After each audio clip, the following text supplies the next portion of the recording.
Buenas noches y bienvenidos a un nuevo video más sobre homologaciones. Bien, aunque vamos a estar centrados en psicología más que nada, puede ser que les sirva o no para otras profesiones en función de lo que estén haciendo.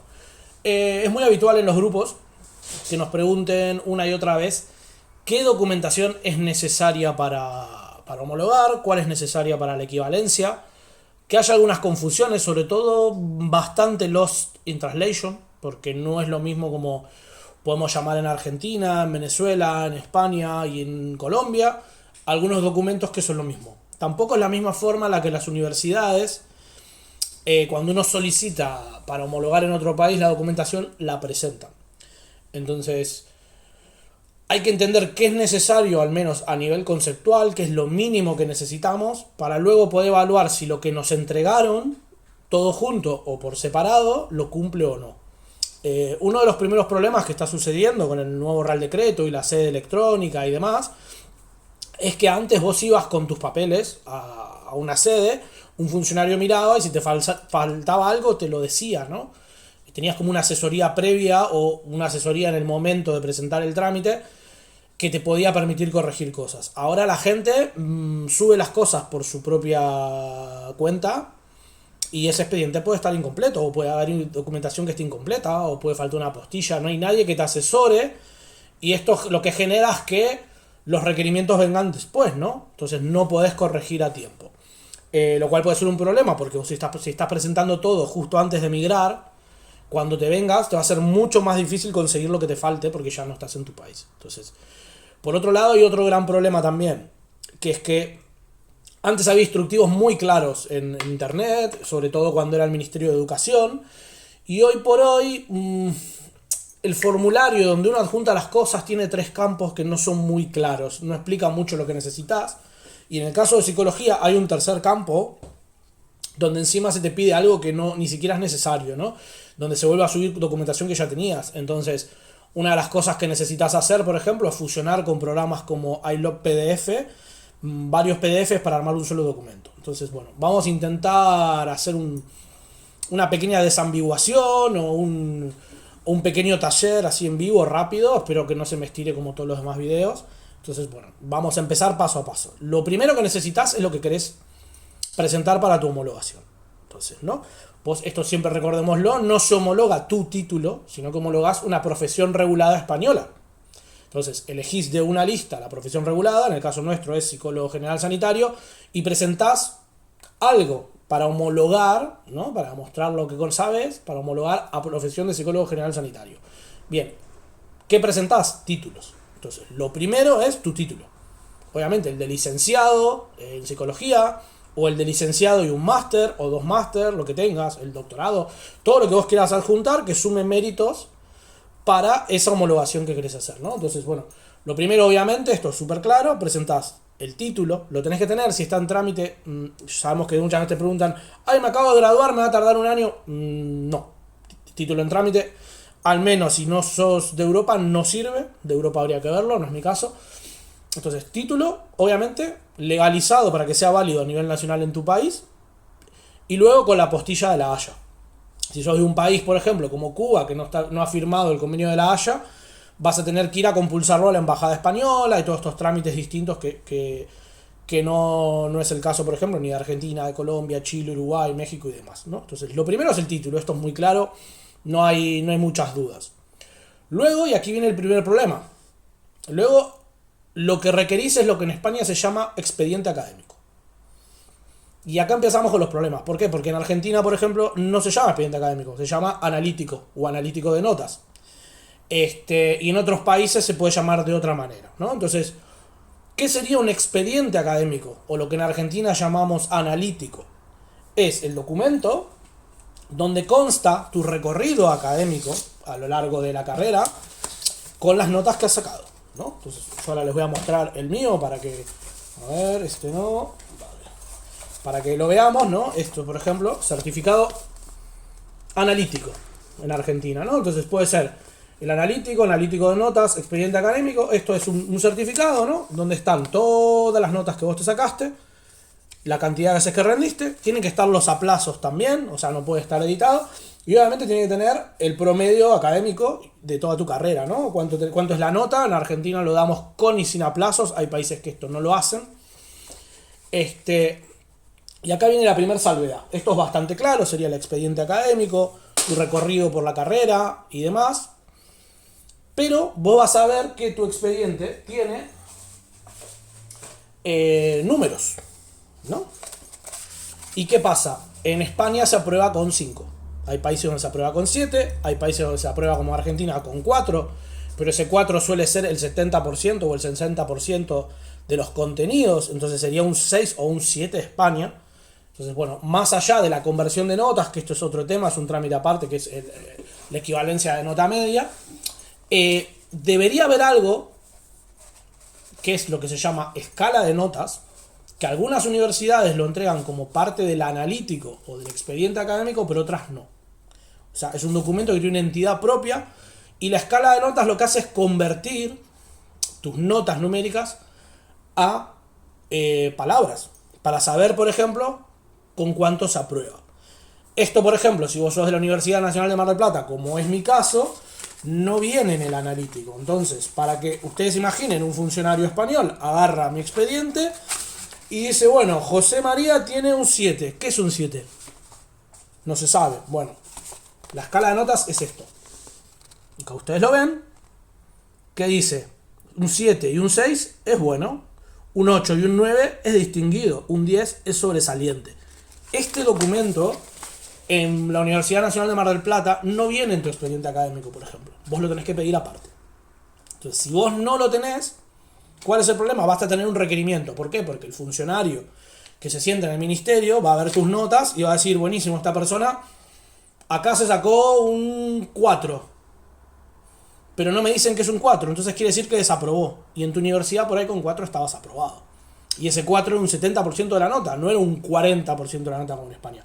Bueno, lo que traduce esos números a una realidad que sea comprendida en otro país, porque no todos los países organizan las carreras de la misma forma, es, de nuevo, la escala de notas. Entonces, lo primero que tenés que hacer, tenés que agarrar o coger, como dicen aquí, tu expediente académico y revisar por aquí arriba, en las distintas páginas, si en algún lugar, en algún apartado, hay como una pequeña anotación que diga 0 tantos, 4 tantos, 5 tantos, porque en algunas universidades sí viene aquí. En la mía, que es la Universidad Nacional de Mar del Plata, no viene incluido en el expediente académico, en el analítico de notas, entonces este sería, por ejemplo, un requerimiento que si yo hubiera presentado esto sin el otro documento que les mostré, me hubiera comido un requerimiento. ¿Por qué? Porque hubiera estado incompleto.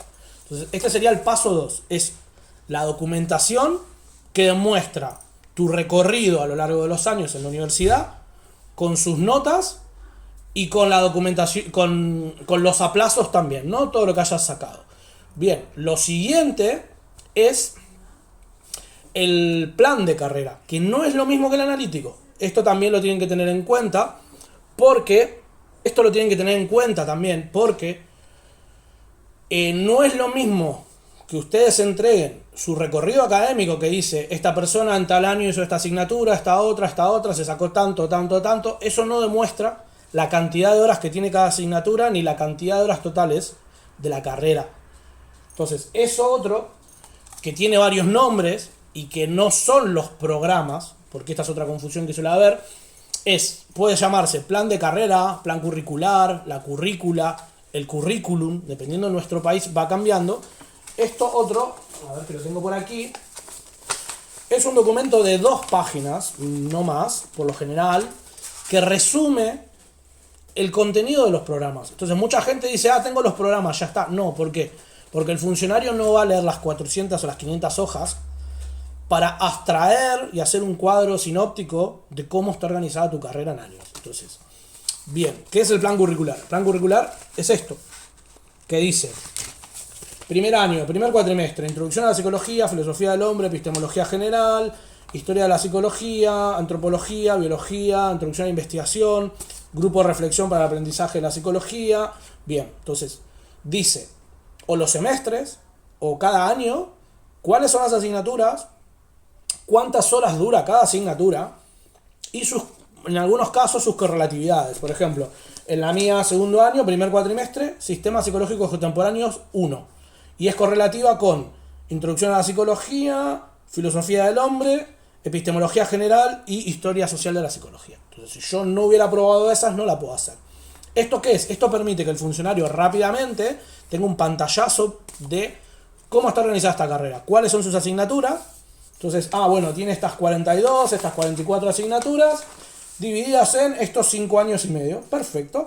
Y cada una dura tanto. Y después, al final, viene otra cosa que es muy importante, porque tiene que estar la carga horaria total de cada asignatura, pero también la carga horaria total de la carrera, ¿no? Entonces aquí, por ejemplo, dice, duración de la carrera y carga horaria. 3.375 horas. Y acá también hay muchas discusiones a veces. Yo, por ejemplo, tengo 2 asignaturas que son traducción de textos psicológicos que no tienen horas.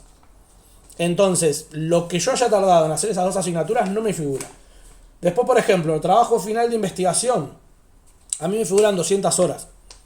Pero las tesis de mi universidad duran entre 6 meses y 1 año. Porque es hacer un preproyecto de tesis, que te lo aprueben, ir a tomar los datos a campo, procesar los datos y luego redactar el informe e ir a defenderlo. Entonces, esto es un trabajo de investigación de 1 año casi, no tiene nada que ver con un TFG español. Y ellos acá te ponen 200 por poner, pero por lo general en mi universidad suele llevar 400, 600 horas. Bueno, esas 400 horas de exceso se pierden. Hay universidades que directamente no ponen un horario porque dicen, bueno, lo que la persona tarde. Y esto es tan exigente que no vamos a poner cuánto tarda, ¿no? Entonces, ahí también, esto es muy importante, recuerden. Entonces, lo primero es el título. El analítico de notas o expediente académico, que en España es el expediente académico. Después está el plan curricular, el currículum, que es cómo se organiza la carrera, ¿no? Entonces, es la abstracción de lo que están los programas. Bien.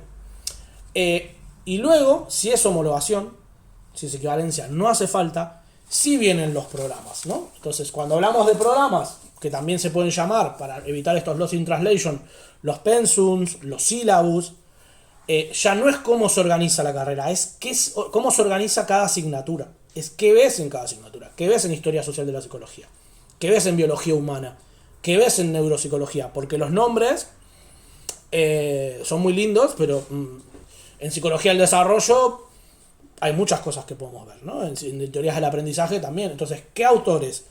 ¿Con cuántas horas? ¿Cómo se organiza? ¿Cuántas semanas? ¿Cuál es el modo de evaluación? Por ejemplo, en Argentina, cuando estudié yo, nosotros teníamos 2 exámenes parciales para regularizar la asignatura y después dábamos un examen oral completo. En España hay un solo examen, múltiple opción, de 30 preguntas, aprobás y ya está. Yo daba media asignatura más media asignatura y después tenía que ir a dar un oral de 45 minutos, 1 hora. No tiene nada que ver, son modos de evaluación distintas. Bueno, todo eso está en cada asignatura. Hay asignaturas que quizás tienen prácticas.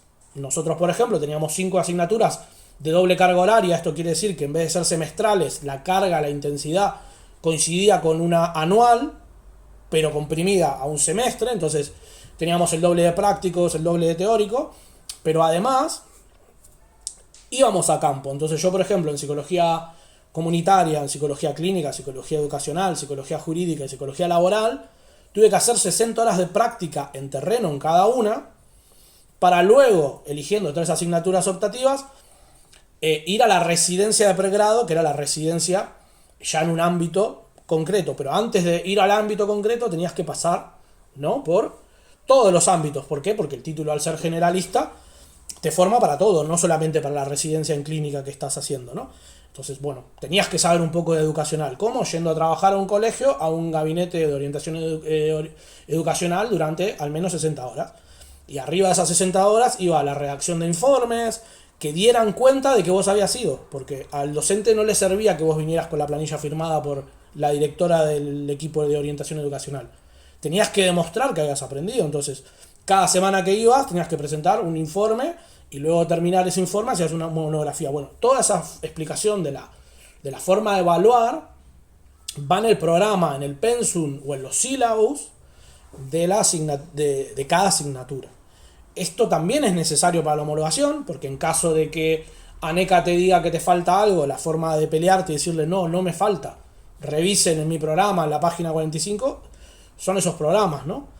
Pero no hay que confundir los programas con el expediente académico ni con el plan curricular. ¿Por qué? Porque el plan curricular es cómo se organiza la carrera. Tiene estas asignaturas, no se dice qué hay en cada asignatura.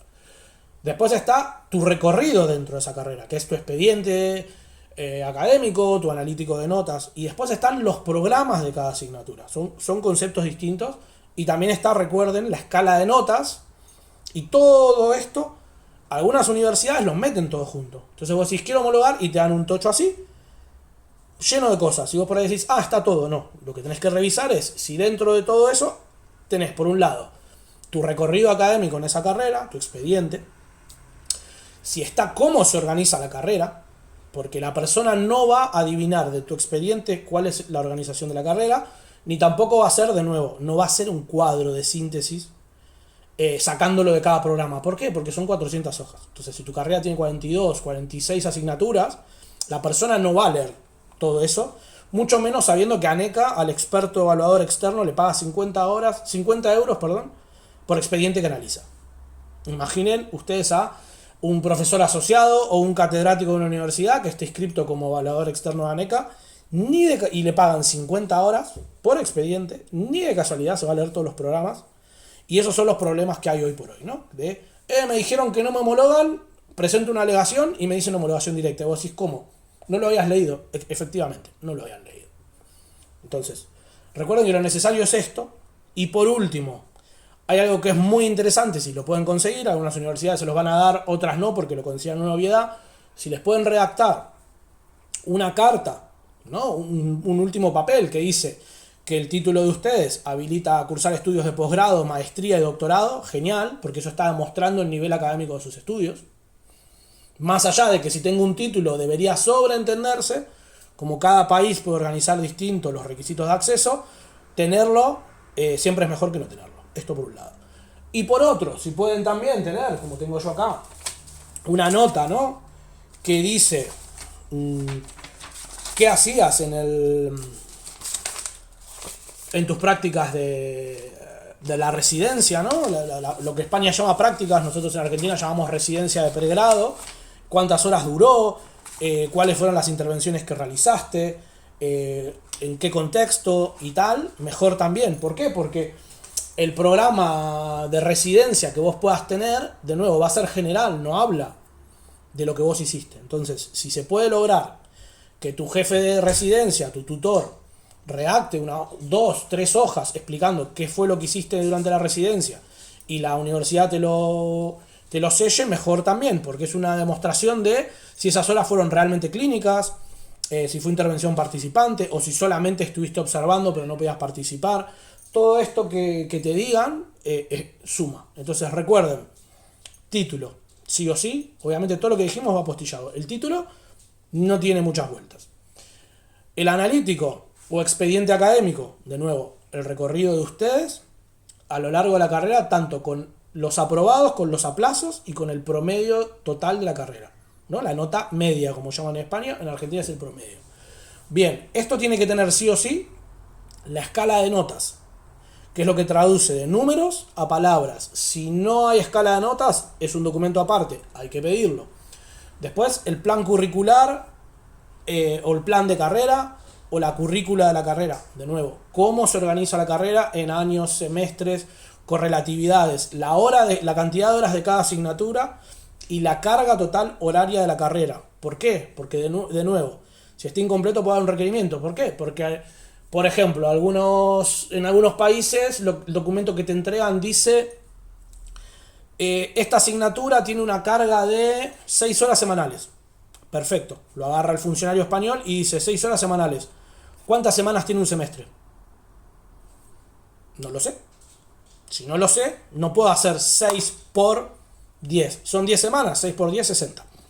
Pero si no dice la cantidad de semanas de un semestre, la persona no lo puede adivinar y les va a llegar una carta diciéndole, por favor, presente la carga horaria total de las asignaturas indicada en créditos con la traducción de créditos a horas, porque si dice 6 créditos, ellos tampoco saben qué significa un crédito, porque no es lo mismo un crédito en Europa que un crédito en Chile. Nuevamente, entonces esto presten mucha atención, siempre lean con detalle si está explicado qué significa un crédito, o si está expresado en semanas, si dice cuántas semanas tiene el semestre, porque si no, no se puede traducir. Ellos lo que precisan saber es cuántas horas totales tiene la asignatura y cuántas horas totales tiene la carrera. Esto es lo que tiene que ver con lo que es la currícula, plan curricular y el diseño ¿no? de la carrera. Y después, lo que les decía, ¿no? Los programas académicos, programas formativos, syllabus, pensum de cada asignatura. ¿Por qué? Por un lado, porque los van a precisar para pelearse con ANECA si no los quieren homologar. O sea, puede ser que ustedes abran el expediente sin los programas y que el expediente transite y no les llegue un requerimiento pidiendo de los programas. Ahora, si les llega un requerimiento o les abren trámite de audiencia y ustedes tienen que pedir los programas, no los van a conseguir en un mes. Se les va a vencer el trámite de audiencia y van a perder la homologación. Por otro lado, si ustedes se tienen que colegiar con la equivalencia, y esto anótenlo también, para la equivalencia no es necesario presentar los programas, pero a la hora de colegiarse, el Colegio de Psicólogos les pide los programas. ¿Por qué? Para verificar si el recorrido de la carrera de ustedes es parecido al de España o no. ¿Por qué? Porque hacen un caso a caso, que lo que hace es dejar a salvo vuestra colegiación, porque quiere decir que no es que los colegiaron con la equivalencia y nada más, sino que verificaron que ustedes realmente son psicólogos y tienen una formación acorde o superior a la de España. Entonces, si ustedes no van a homologar, pero van a pedir la equivalencia, también precisan los programas, no para el Ministerio de Ciencia, Innovación y Universidades, sino para el Colegio de Psicólogos en el que se vayan a colegiar. Entonces, siempre recuerden, título, analítico, escala de notas, plan de carrera y programas. Y de nuevo, si pueden conseguir una carta que indique que están habilitados a realizar maestría y doctorado, mejor. Bueno, se hizo re largo como siempre, pero espero que les haya evacuado alguna de las dudas que nos traen siempre los canales. Muchas gracias.